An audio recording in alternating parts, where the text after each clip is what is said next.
Tami do Literatami e esse é o vídeo sobre o livro As Horas Nuas, da Lígia Fagundes Telles.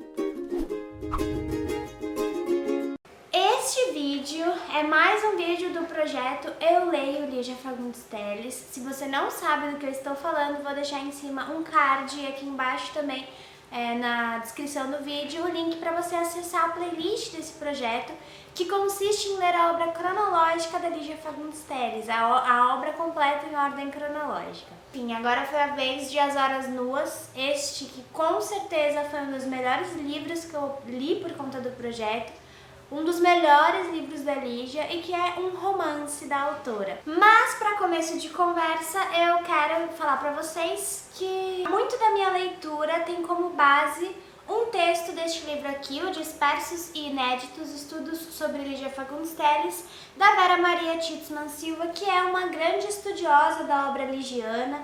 Eu sempre vou até lá beber da obra dela, dos escritos dela sobre a Lígia. Eu acho que ela tem um olhar bastante acurado para os escritos ligianos, enfim. O texto desse livro sobre as horas nuas é particularmente interessante. Ela apontou algumas coisas que tinham passado despercebidas para mim, e o livro, que já era encantador, pelo qual eu já estava apaixonada e encantada, ficou ainda maior. Então eu vou fazer referência direta de vez em quando a alguma passagem do texto da Vera Maria, mas também deixo claro que tem muito a minha leitura foi bastante complementada, digamos, pelos escritos, pelas considerações da Vera Maria. Nessa edição aqui de As Horas Nuas, publicada pela editora Companhia das Letras, a gente tem no início duas epígrafes que já são bastante reveladoras do que vem por aí. A Lígia, tudo que tem a ver com a literatura ligiana deve ser levado em conta. Todas as escolhas da autora são importantes componentes da história final, especialmente quando se trata de um romance, né? Então as epígrafes que a gente tem aqui são: abrirei em parábolas minha boca e delas farei sair com ímpeto coisas ocultas desde a criação do mundo. E a segunda epígrafe, que é a que para mim mais interessa, essa daqui foi da Bíblia, São Mateus, capítulo 13, versículo 35, mas a próxima é para mim a mais interessante de todas, no sentido de revelar bastante do que As Horas Nuas se propõe a fazer, que é do Drummond, uma estrofe que diz: de tudo fica um pouco, não muito.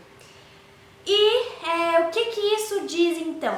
Em primeiro lugar, As Horas Nuas é um romance que vai contar um pouco da história da Rosa Ambrosio, que é uma mulher já assim de meia idade, já está envelhecendo, e que ela trabalhou durante a vida inteira como atriz. E ela decide então, quando ela chega nesse momento da vida em que ela já passou por muitas perdas, que ela sente na pele a decadência, não só na sua carreira, mas também do seu corpo mesmo, físico, que vai envelhecendo, ela decide escrever suas memórias, que seriam intituladas As Horas Nuas. Então a gente meio que lê o livro que a Rosa Ambrosio está escrevendo sobre a sua própria vida. Isso faz com que a estrofe do Drummond ganhe esse primeiro significado de espécie de revelação das reverberações que ficam da vida dela, né? Ela tá falando sobre aquilo que fica um pouco de toda a sua vida, como são as memórias.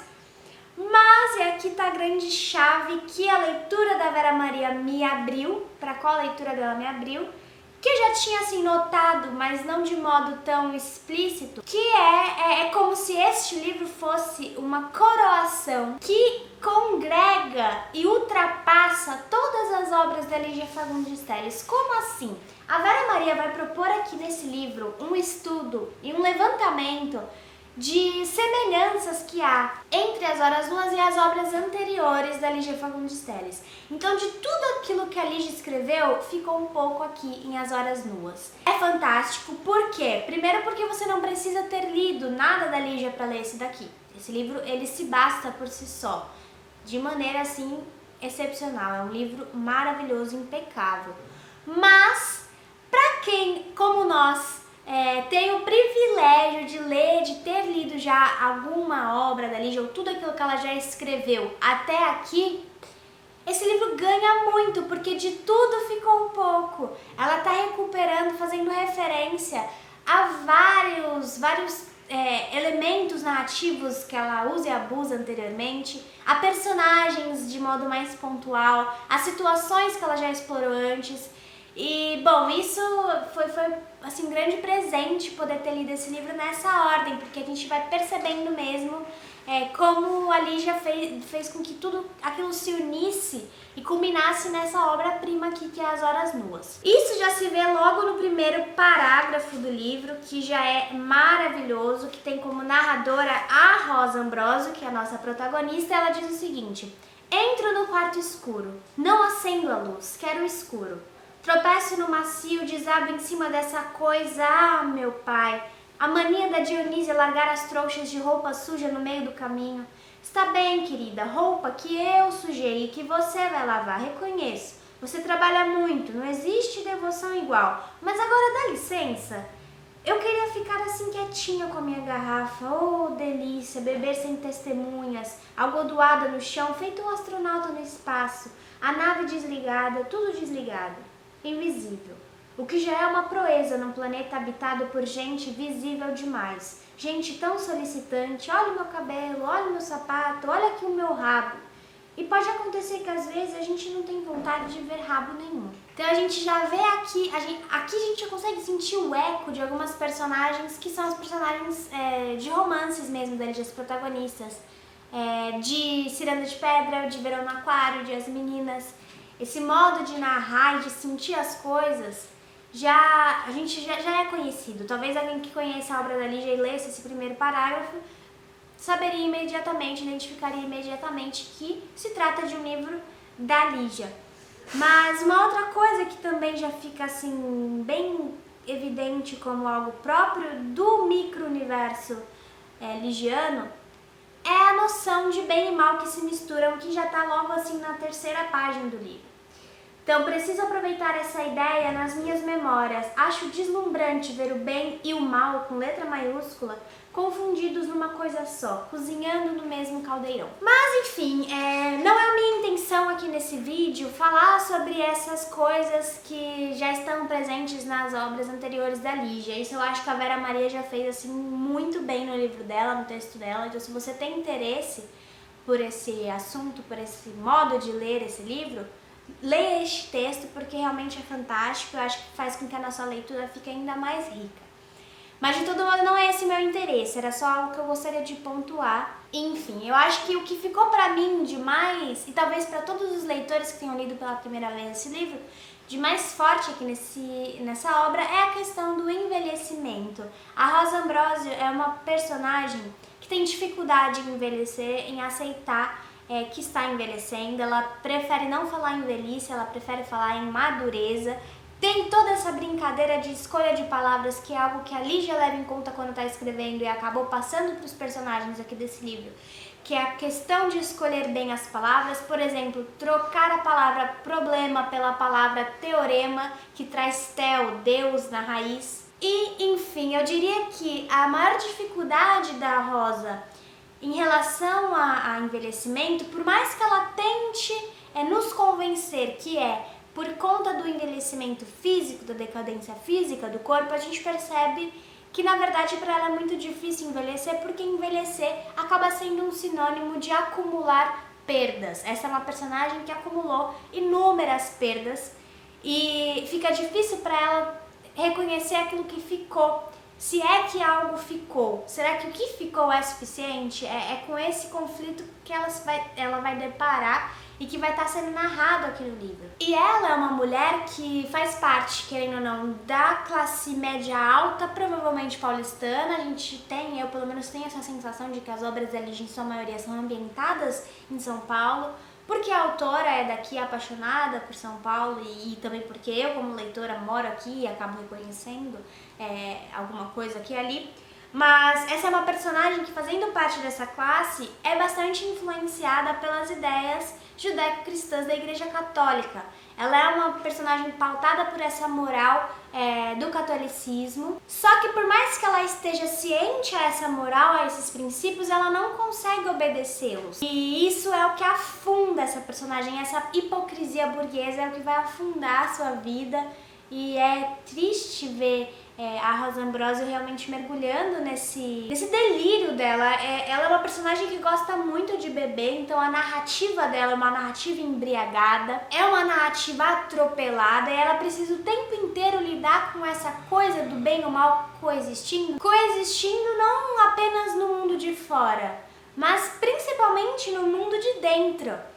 Ela tem que lidar com o amor e o ódio que ela sente pelas pessoas, pela mesma pessoa ela nutre esses dois sentimentos. E além de tudo, tem também a questão de saber demais, o peso de saber demais quando você já é mais velho, quando você já entrou em contato com algumas verdades do mundo. Ela não consegue se livrar dos seus mortos, daquelas perdas que eu falei pra vocês, porque essas perdas a constituem. Então, na própria constituição da identidade dela, reside um paradoxo indissociável do qual ela não pode abrir mão, porque senão ela estaria abrindo mão dela mesma. Outro peso do qual ela não pode se livrar de jeito nenhum é o peso de nascer mulher, de ter nascido mulher, na época dela estar envelhecendo, já agora chegando mais perto do nosso tempo, e também por ter colocado no mundo uma outra mulher. Ela é mãe, ela teve uma filha, e ela reconhece que o mundo é um ambiente muito hostil à presença feminina e que até as relações entre mãe e filha às vezes refletem essa ideia da hostilidade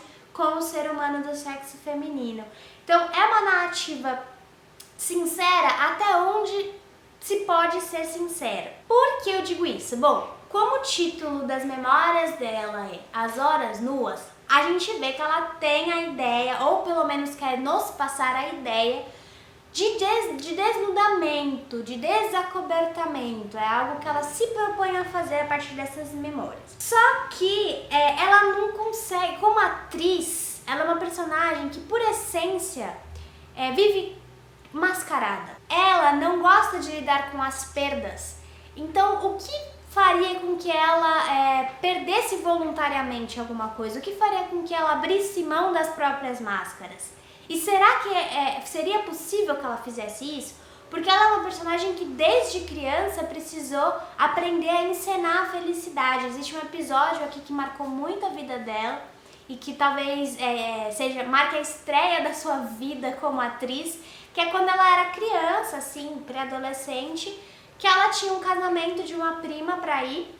E naquele mesmo dia o garoto, que acho que também era primo dela, por quem ela era apaixonada, morreu. Só que a mãe dela fala, você tem que ir ao casamento, você não pode, a sua presença não pode, a nossa presença como família não pode entristecer a noiva, então você vai no nosso lugar. E aí ela tá transtornada, mas ela tem que encenar aquela felicidade.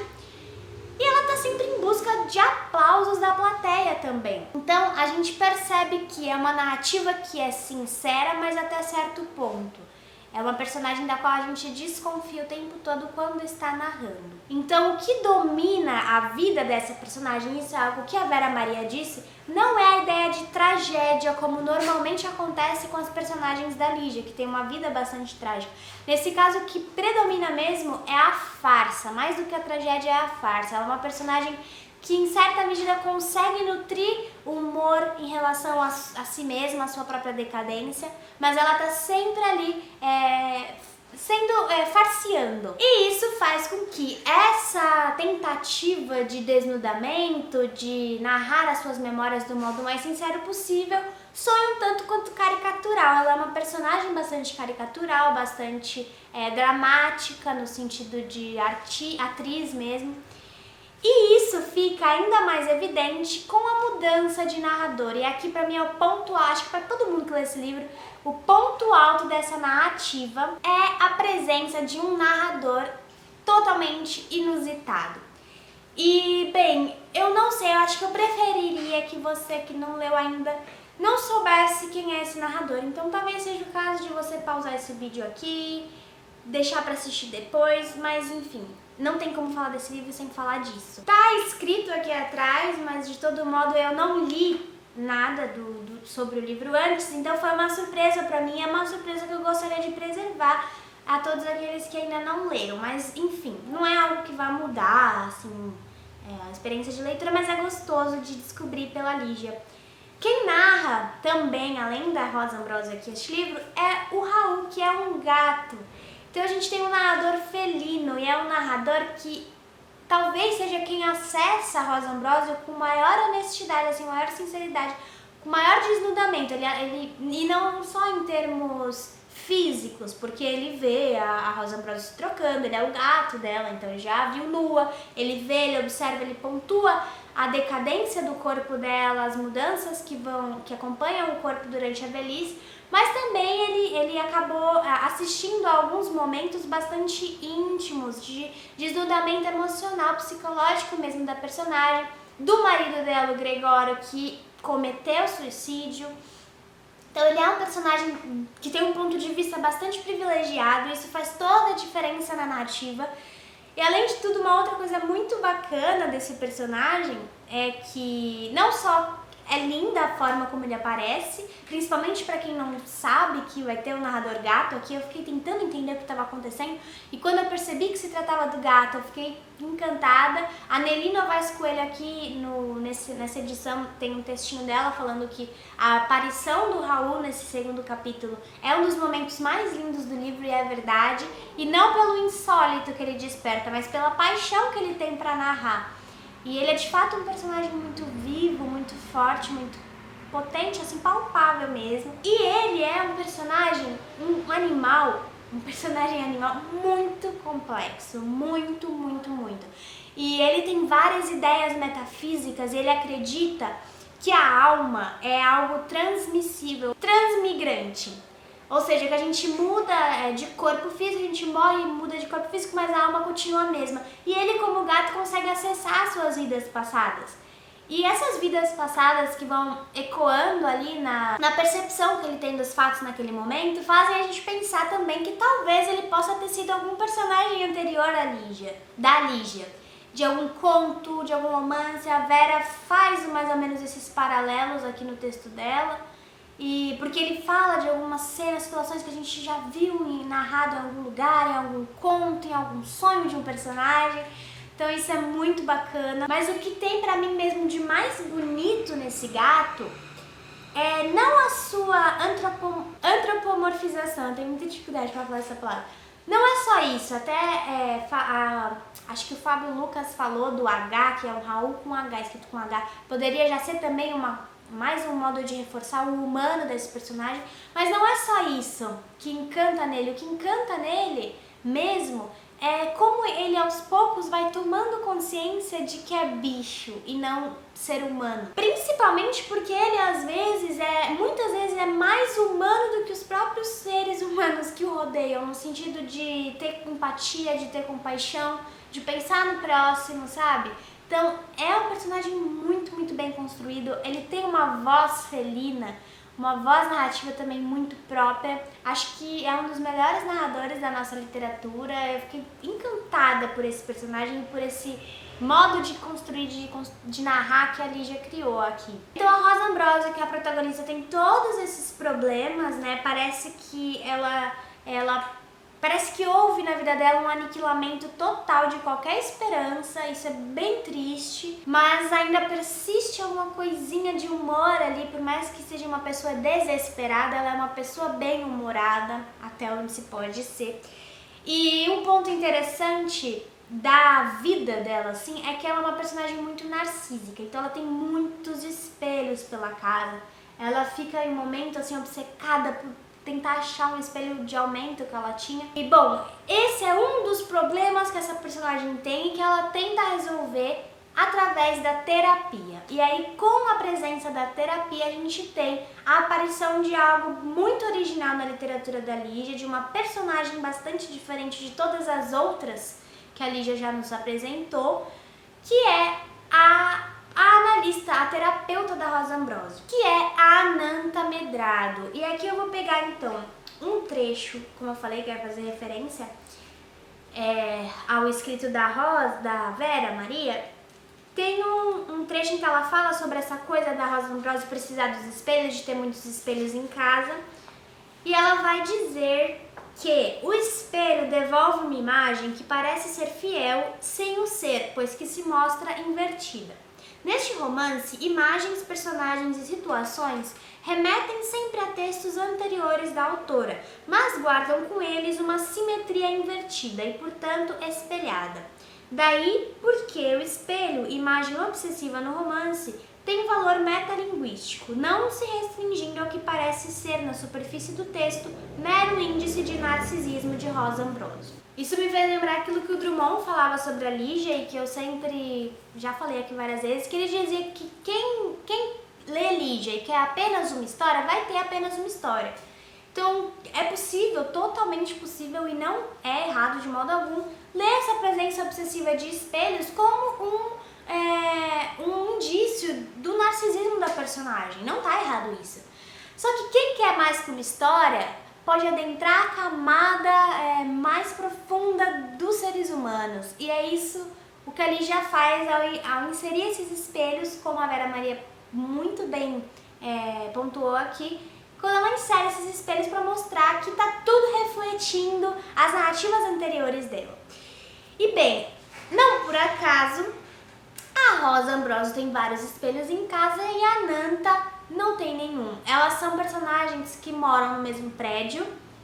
Eu acho que a Nanta mora no andar de cima e é lá que é o consultório dela e tal. Então a gente acessa, né, o apartamento dessa personagem e a gente vê que lá não tem espelho nenhum, só tem uma tapeçaria. E isso é fundamental. A tapeçaria quem lê o conto A Caçada da Lígia nunca mais olha uma tapeçaria sem lembrar dela. Então ela é uma personagem que não tem espelho nenhum. Ela é uma personagem que, ao contrário da maioria das personagens da Lígia, não se revela. Ela nunca narra em primeira pessoa, porque a primeira pessoa pressupõe um aprofundamento da personagem, né? Certa revelação de algum, nem que seja de algum modo de ver o mundo que seja bastante próprio da personagem. A gente não tem acesso a isso, é sempre na terceira pessoa que a Nanta Medrado é citada, né, mencionada. E ela vai trazer uma outra coisa que é original aqui desse romance, que é o caráter policial desse livro. Ele tem um quê de romance policial que gira em torno dessa personagem que é a Nanta Medrado, e a tapeçaria vai ser o objeto-chave para a solução do enigma que gira em torno do mistério que vai girar em torno dessa analista. O que eu posso dizer então é que este livro ele tem muitas tramas, como se fosse mesmo uma tapeçaria costurada com muitas tramas, uma dentro da outra. Ele traz uma galeria de personagens profundamente explorados, profundamente abordados, mas ainda assim inesgotáveis nos seus traumas e nas suas obsessões. É de fato, nossa, que delícia ler um livro tão bem escrito, tão bem construído quanto esse. A gente vai ver que em alguns momentos existe uma referência ao período ditatorial militar no Brasil, mais uma vez, assim, não de modo tão importante ou tão ativo quanto em As Meninas, mas a Lígia não deixa isso passar batido, porque quando ela escreve, foi publicado em 1989, então ainda estava rolando a ditadura militar aqui no Brasil, e a Lígia não deixa isso passar, ela não deixa o exterior lá fora, ela dá um jeito de trazer aqui pra dentro, mesmo pra vida dessa personagem que é tão fechada ali no seu mundinho, tão egoísta mesmo, na sua burguesia confortável.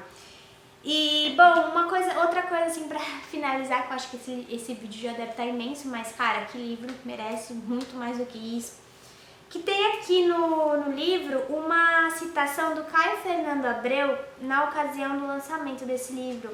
Ele diz assim, ó: "É tarde no planeta", repete Gregório, que como os delicados do poema de Drummond preferiu morrer.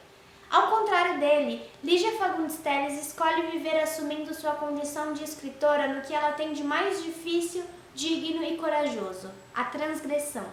A primeira dama enlouqueceu. Deus a abençoe. Essa loucura é sagrada. Isso é muito Caio, né? Nossa, eu achei incrível. A primeira dama enlouqueceu. Mas eu pouco que discordo dele, não é que eu discordo, discordo, mas eu acho que foi meio atrasada essa percepção dele de que a primeira dama enlouqueceu, porque eu acho que essa loucura, essa transgressão da Lígia já estão presentes na literatura dela desde o início. Isso pode fazer com que vocês pensem, quem não leu, que esse livro é só um arremedo de textos anteriores da autora e isso enfraqueceria a narrativa. E não é isso que eu tô falando, não é que... também não é isso que a Vera Maria defende. A gente não tá falando que isso é apenas um monte de retalho das obras anteriores costurados juntos. Não é isso que eu tô querendo defender aqui. O que eu quero dizer é que existem elementos narrativos e do contexto desse livro que ressignificam elementos que já estavam presentes nas narrativas da Lígia desde o início e que acabam dando outras vestes aos temas já recorrentes à narrativa dela. E mais, eu acho que o Caio percebeu aqui que a primeira dama enlouqueceu porque pela primeira vez a gente tem uma personagem que narra da velhice. E a velhice oferece certo privilégio em termos narrativos, porque é na velhice onde todo o restante da existência se potencializa e se torna concludente. Ela é uma personagem que narra no fim da vida, então ela já passou por tudo, ela já está ciente de muita coisa, que aquelas personagens que estão na fase de formação, a Virgínia, a moça do Verão no Aquário, que eu esqueci o nome dela agora, mas as outras personagens ainda estavam no momento de formação, as meninas e tal. Agora aqui, isso fica potencializado, parece que a primeira dama enlouqueceu, porque a velhice não requer pudores juvenis, aqueles pudores e descobertas que as personagens antes tinham, não tem mais aqui. Então a Rosa Ambrosio parece mesmo que enlouqueceu, parece que tá delirando, mas tudo isso já estava presente na obra da Lígia. Aqui só chegou assim ao seu ápice e por isso esse livro é tão maravilhoso. Eu acho, não sei, talvez seja o melhor romance da Lígia, é difícil falar isso. Mas enfim, é uma verdadeira tapeçaria, você pode se perder aqui dentro, toma cuidado. Mas de todo modo é um livro fantástico.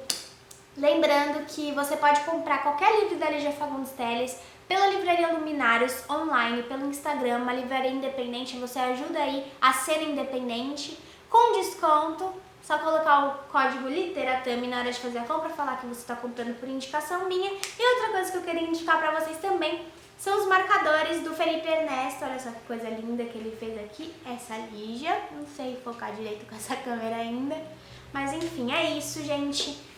Eu espero que eu tenha me feito entender nesse vídeo. Eu fiz um roteirinho, mas é muito difícil falar de livros que eu amo e da Lígia. Por mais que eu fale sempre, nunca fica mais fácil. Mas é isso, eu espero que você tenha gostado do vídeo. Se você gostou, não se esqueça de curtir. Comenta embaixo se você já leu esse livro, que não sei porque não é tão falado da Lígia, porque é maravilhoso.